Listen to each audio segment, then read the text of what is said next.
오늘 하나님께서 우리에게 주시는 말씀은 여호수아 1장 6절에서 9절까지 말씀입니다. 강하고 담대하라. 너는 내가 그들의 조상에게 맹세하여 그들에게 주리라 한 땅을 이 백성에게 차지하게 하리라. 오직 강하고 담대하여 너희 모세가 내게 명령하는 것을 다 지켜 행하고 불어나 자라나 치우치지 말라. 왜냐하면 그가 주신 하리니 이 율법책을 내 입에서 떠나지 말게 하며 주야로 그것을 묵상하여 그 안에 기록된 대로 다 지켜 행하라. 그리하면 내 길이 평탄하게 될 것이며 네가 형통하리라. 내가 내게 명령한 것이 아니냐. 강하고 담대하라. 두려워하지 말며 놀라지 말라. 내가 어디로 가든지 내 하나님 여호와가 너와 함께 하느니라 하시니라. 아멘. 여러분, 백종원 씨라고 아세요? 백종원. 예. 요즘은 채널을 돌리다 보면 어딘가에는 꼭 한 번씩 나오는 사람입니다. 이 사람은 가수나 탤런트가 아니에요. 오히려 요리사에 가깝고 엄밀히 따지면 이 사람은 사업가입니다. 그런데 연예인도 아니고 가수도 아닌데 왜 이 사람이 이렇게 TV에 많이 나올까? 당연히 사람들이 좋아하니까 나오겠죠. 누군가는 요리 실력이 뛰어나서라고 이야기를 합니다. 하지만 전 세계적으로 요리 잘하는 사람 셰프들은 널리고 널렸어요. 하마같이 생겨가지고 뭐 부근해서 좀 친근해서 사람들이 좋아할까? 그쪽에는 코미디언들이 따라올 데가 없어요. 언변이 좋지도 않습니다. 그런데 도대체 이 사람은 어떤 매력이 있기에 사람들이 이렇게 좋아하고 TV에 자주 나오는 걸까요? 곰곰이 생각해 보니 이유는 한 가지입니다. 그것이 뭔가? 바로 이 사람은 괜찮다라는 말을 많이 한다라는 거예요. 예전에 요리 프로그램을 보면요, 집에도 없는 계량컵 이야기를 합니다. 계량컵 몇 스푼. 집에 계량컵이 어디 있어? 티스푼 몇 스푼. 티스푼 우리 집에 없어요. 숟가락밖에 없지. 고기 몇 그램. 그거 어떻게 알아? 구할 수도 없는 재료를 넣어라, 뭐 그걸 써라. 뭐 칼로 써는 방법은 또 얼마나 많습니까? 어슷 썰고 깍둑 썰고 총총 썰고. 당최 일반인들은 알아먹지도 못할 소리들을 그렇게 했었어요. 그런데 백종원 씨는요, TV에 나와가지고 한다는 말이 다 괜찮대요.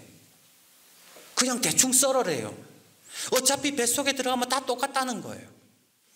허브 그런 거 몰라도 된대요. 깻잎 넣으래요. 칼질 못해도 된대요. 채칼 썰어요. 요리 못한다고요? 사 먹으래요. 그냥. 어떤 사람이요, 백종원 씨가 이렇게 말하는 걸 보고 이렇게 댓글을 달았어요. 나는 이 아저씨 방송을 보면 힐링이 된다, 위로가 된다 그랬다라는 거예요. 왜? 괜찮다니까. 사실 우리는 어릴 적부터 완벽함을 요구받았잖아요. 부모님들이 옛날부터 우리한테 완벽함을 요구하지 않았습니까? 그러면 안 돼. 정신 똑바로 차려. 남자가 어디서 질질 짜고 있어? 1등 했다고 방심하지 마. 뭐든지 막 완벽하기를 부모님들이 원했던 거예요. 그 어디에도요, 나보고 괜찮다고 말해주는 사람이 없었어요.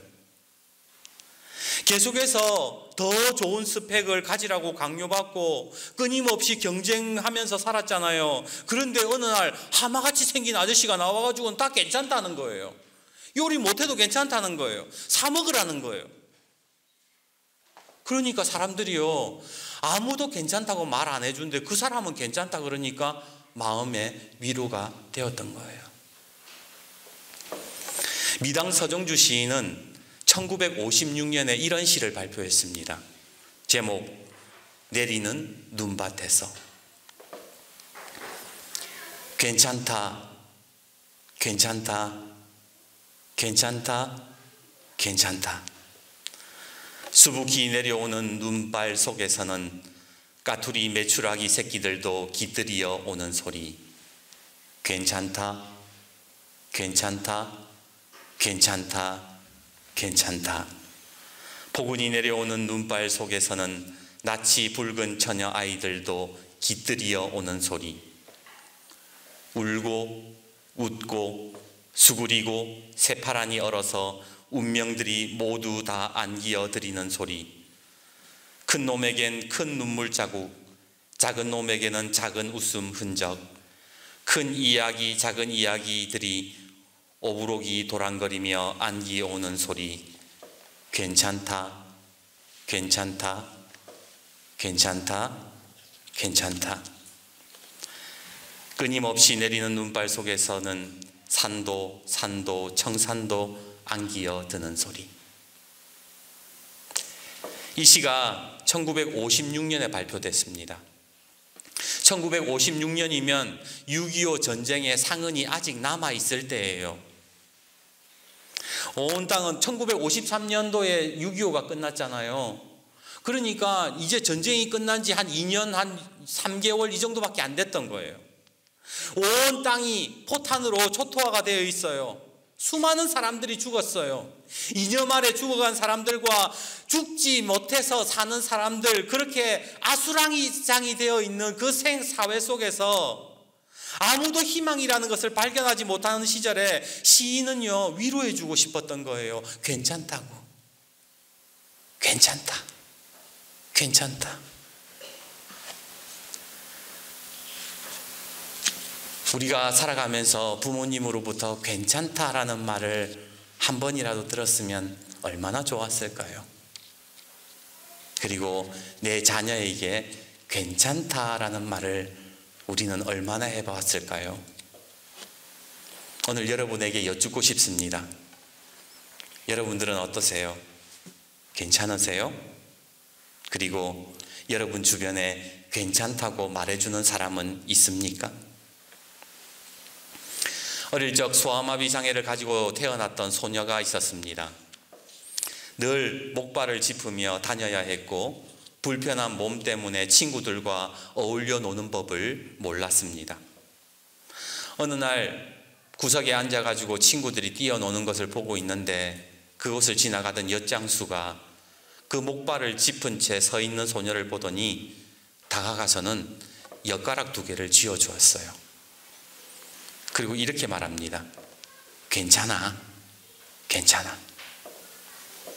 당시 소녀는 그 의미가 뭔지를, 그 말의 뜻을 몰랐습니다. 엿을 먹어도 괜찮다는 건지, 아니면 네가 목발을 짚고 있어도 괜찮다는 건지, 뭐 하여튼 괜찮다니까 엿가락 2개를 받았던 거예요. 그런데 그 의미를 알지 못했던 괜찮다는 말이 자꾸만 그 소녀의 마음속을 울리기 시작했고 그 소녀의 인생을 바꾸어 놓았습니다. 세상을 보는 시선이 달라졌고 용기가 생겼어요. 이후에 그 소녀는 커서 서강대 영문과 교수가 되었고 아름다운 글을 쓰며 암투병 중에서도 병마에 굴하지 않고 살다가 2009년 감동적인 삶을 마감하게 됩니다. 이분이 바로 장영희 교수님입니다. 이분이 살아갈 기적에서 그런 이야기를 해요. 엿장수의 그 괜찮다는 말이 나에게는 너무나도 큰 힘이 되었다. 책을 읽으면서 그런 생각이 들었어요. 지나가던 엿장수가 괜찮다 그래서 그 괜찮다는 말 때문에 한 사람 인생이 바뀌었는데 오늘 하나님이 내 인생을 향해서 괜찮다라는 말에 그 음성을 들을 수 있다면 어떤 일이 벌어지겠습니까? 성경을 보면 괜찮다는 말이 없어요. 하나님도 예수님도 우리에게 괜찮다라고 말씀을 해주신 적은 없어요. 하지만 곰곰이 성경을 읽다 보면 괜찮다고 하시는 말씀들이 너무나도 많다는 거예요. 이사야 41장 10절 두려워하지 말라. 내가 너와 함께 함이라. 놀라지 말라. 나는 내 하나님이 됨이라. 내가 너를 굳세게 하리라. 참으로 너를 도와주리라. 참으로 나의 의로운 손으로 너를 붙들리라. 무슨 말입니까? 내가 너와 함께 하니까 괜찮아 라는 겁니다.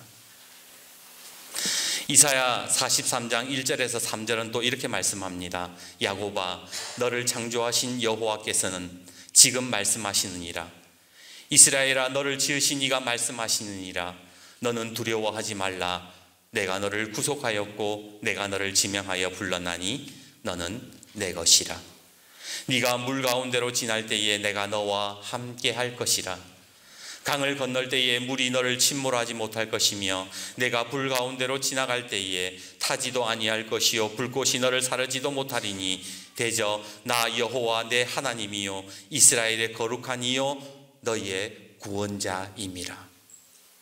괜찮다는 거예요. 내가 함께 있으니까 괜찮다라고 주님이 약속해 주십니다. 누가복음 1장 28절은 이렇게 말씀합니다. 은혜를 받은 자여 평안할지어다. 주께서 너와 함께 하시도다.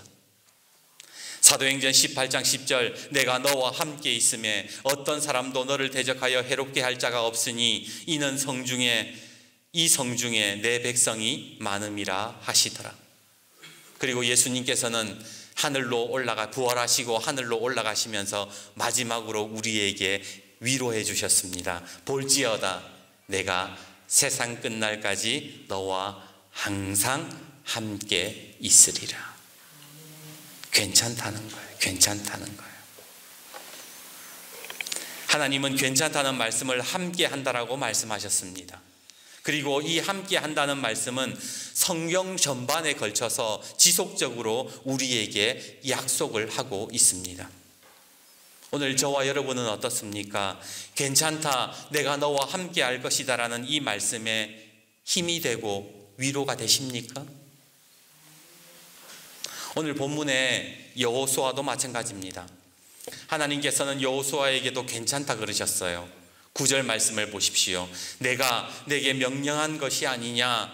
강하고 담대하라. 두려워하지 말며 놀라지 말라. 내가 어디로 가든지 내 하나님 여호와가 너와 함께 하느니라 하시니라. 지금 하나님이 여호수아에게 야 두려워하지 마, 강하고 담대하라 이렇게 말씀하신 이유가 뭡니까? 그것은 지금 여호수아가 강하지 못하기 때문이에요. 두려워하기 때문에 하나님이 그러지 말라고 하신 거잖아요. 그래서 솔직히 여호수아의 마음을 우리가 성경을 통해서 들여다보면요 이해가 되는 부분이 있어요. 왜냐하면 여호수아가 왜 이렇게 두려워하느냐, 왜 이렇게 쫄아 있느냐, 자기와 모세를 비교했기 때문에 그렇습니다. 우선 여호수아가 이스라엘의 지도자가 되기 전에 지도자가 모세였잖아요. 모세하고 여호수아는요 같은 저울에 올려놓으면 무게감이 달라요. 출신 성분이 달라요. 물론 같은 유대인 출신이지만 모세는 어떤 사람이었어요? 제왕 수업을 받은 사람입니다. 이집트 왕자로 살면서 한 나라를 다스리는 그런 교육을 받았던 사람이에요. 그에 비해서 여호수아의 출신은 어떻습니까? 평생 노예로 살면서 벽돌밖에 만든 거 없어요. 아는 거라고는 벽돌 만드는 거밖에 없었다고요. 지식적인 부분이나 경험적인 면을 보더라도 리더십에서 차이가 날 수밖에 없었던 겁니다. 그리고 모세는요 성경을 읽어보면 하나님의 능력이 나타나잖아요. 이집트에서 10가지 재앙을 내리고 지팡이를 드니까 홍해가 갈라지고 바위를 치니까 물이 나고 하늘에서 만나와 메추라기를 내리잖아요. 물론 하나님이 하신 일이지만 그 능력이 모세에게서만 나왔습니다. 그런데 여호수아는요 40년 동안 모세 따라다녀도 여호수아한테는 그런 능력이 안 나타났다는 거예요. 고작 좀 잘한다, 이거는 좀 치네, 싸움 좀 하네, 이 정도밖에 없는 거예요. 여호수아에게는 모세와 같은 능력도 없고 카리스마도 없고 그렇다고 정치를 잘하는 것도 아니었어요. 이런 그 사람을, 이런 여호수아를 백성들이 얼마나 인정해 주겠냐 말입니다. 그래서 여호수아는 자기를 생각해 보니까 한없이 두렵고 한없이 작아지고 한없이 좌절했던 거예요. 그런데 그런 여호수아에게 오늘 여호수아 1장에 하나님이 여호수아에게 뭐라고 얘기하시느냐? 여호수아야 괜찮다, 내가 너와 함께 하느니라, 그렇게 말씀하셨던 겁니다. 괜찮다는 거예요. 괜찮다는 거예요. 네가 부족해도 괜찮다, 네가 좌절해도, 네가 좀 쫄아 있어도 괜찮다는 거예요. 가끔 교회에 이제 날이 풀려서 교회에 찾아오는 분들이 계십니다. 손님들이 있어요. 오셔가지고 저한테 물어요. 교회 참 아름답다. 그러면서 마지막 말이 꼭 뭐냐면 이 교회는 교인이 몇 명 정도 됩니까? 그렇게 물어봐요. 예, 한 50명쯤 됩니다. 그러면요, 아 그렇습니까? 이러고 더 이상 말 안 해요. 왜 말 안 하는지 아세요? 굳이 설명 안 해도 사이즈가 나왔다라는 거예요. 마당이 넓고 뭐 꽃이 피고 막 이래도 교인 50명이란 말에 전부 다 입이 딱 닫혀지는 거예요. 그래요. 우리 교회는 남들이 자랑하는 그런 대형 교회가 아니에요. 예선도 부족하고 목사도 참 어설픕니다. 성도들의 연령은 높고 다들 먹고 살기 바빠요. 그렇다고 비전이 없는 것은 아닙니다. 하고 싶은 일도 많고 교회로서 해야 될 일이 있습니다. 하지만 해야 할 것도 할 수 없을 때가 있습니다. 한때는 아무것도 해서는 안 되는 그런 때도 있었어요. 지난 주간에 통장 잔고를 보면서 생각에 잠겼습니다. 우리 교회가 비전을 이룰 수 있을까? 지금이라도 없는 걸로 할까? 주눅이 들었고 두려웠어요. 성경에 맹인이 맹인을 인도해서 구덩이에 빠뜨린다고 세상 물정 모르는 목사가 이상한 비전을 이야기해가지고 성도들 사지로 몰아넣는 것 같아서 마음이 안 좋았어요. 통장 잔고를 보면 답이 없는데 뭐. 그때 주님이 저한테 그러시는 거예요. 내가 내게 명령한 것이 아니냐.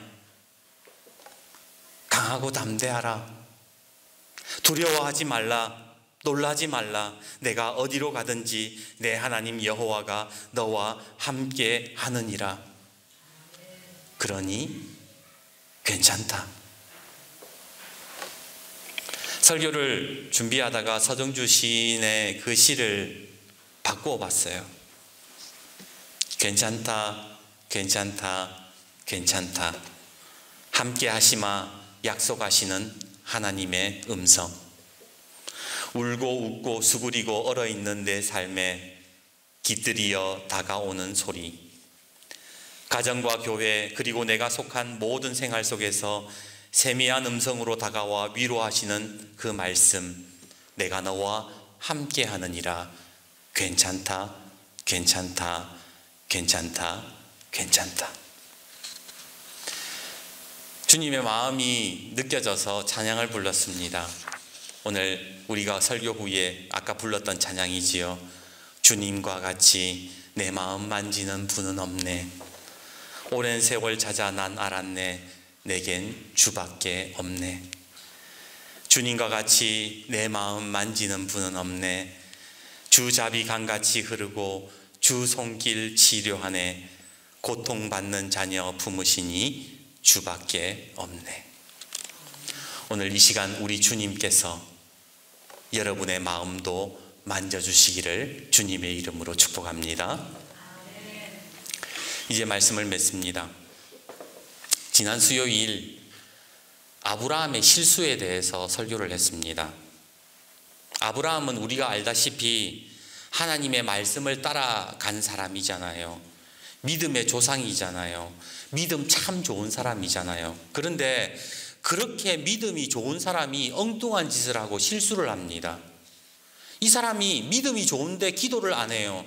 아내를 누이라고 거짓말하고 사람들을 속입니다. 심지어 아내를 넘겨주고 돈까지 받아요. 아니 믿음이 그렇게 좋은 사람이 왜 그런 말도 안 되는 짓을 했을까? 그 이유를 보니까 정도를 걷지 못해서 그렇다는 거예요. 정도라는 것이 여러분 무엇입니까? 한자로 발을 정자에 길도자를 씁니다. 옛날에 우리 어릴 때 반장 선거하면요, 투표할 때에 정자 썼잖아요. 하나, 둘, 셋, 넷, 다섯 이렇게 해가지고 정정정정 하잖아요. 그런데 이 정이라는 한자를 보면 재밌어요. 어떤 것이 정인가, 어떤 것이 바른 것인가. 바로 한 일자에 위에 한 일자가 있고 밑에 그칠 지가 있다는 거예요. 멈출 지자가 있다는 거예요. 그러니까 우리가 바르다라는 것은 한번 멈추어 본다라는 거예요. 무작정 달려가는 게 바른 게 아니에요. 내가 살아가면서 한번 멈추어서 내 자신을 돌아볼 줄 알 때에 바름을 볼 수 있게 된다는 거예요. 신앙생활도 마찬가지예요. 그냥 열심히 믿는 게 중요한 게 아니에요. 그냥 무작정 내가 봉사하고 무작정 살아가는 게 중요한 게 아니에요. 바로 한번 멈추어 서서 하나님의 뜻이 무엇인가를 볼 수 있는 사람, 하나님의 뜻이 어디 있는가를 살펴볼 수 있는 사람, 그 사람이 바른 길을 걸어갈 수 있다라는 겁니다.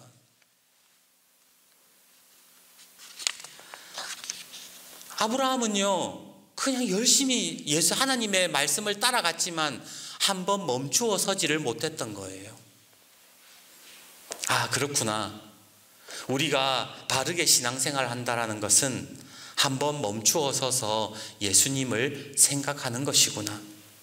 쉼없이 달려가는 인생 속에서 한번 멈추어 서서 하나님의 위로를 받을 수 있는 사람이 되는 것이구나. 그래야 바른 길을 갈 수 있답니다.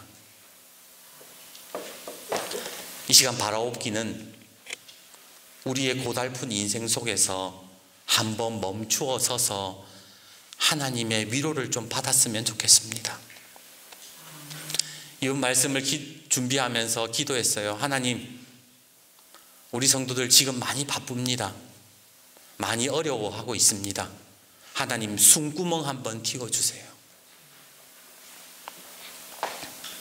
그래서 주님께서 오늘 말씀하십니다. 여러분, 눈을 감고 오늘 말씀을 잘 들어보시기를 바랍니다. 강하고 담대하라. 너는 내가 그들의 조상에게 맹세하여 그들에게 주리라 한 땅을 이 백성에게 차지하게 하리라. 오직 강하고 극히 담대하여 나의 종 모세가 내게 명령한 그 율법을 다 지켜 행하고 우로나 좌로나 치우치지 말라. 그리하면 어디로 가든지 형통하리니 이 율법책을 내 입에서 떠나지 말게 하며 주야로 그것을 묵상하여 그 안에 기록된 대로 다 지켜 행하라. 그리하면 내 길이 평탄하게 될 것이며 내가 형통하리라. 내가 내게 명령한 것이 아니냐. 강하고 담대하라. 두려워하지 말며 놀라지 말라. 내가 어디로 가든지 내 하나님 여호와가 너와 함께 하느니라. 괜찮습니다. 괜찮습니다, 여러분. 당신에게는 하나님이 있기 때문입니다.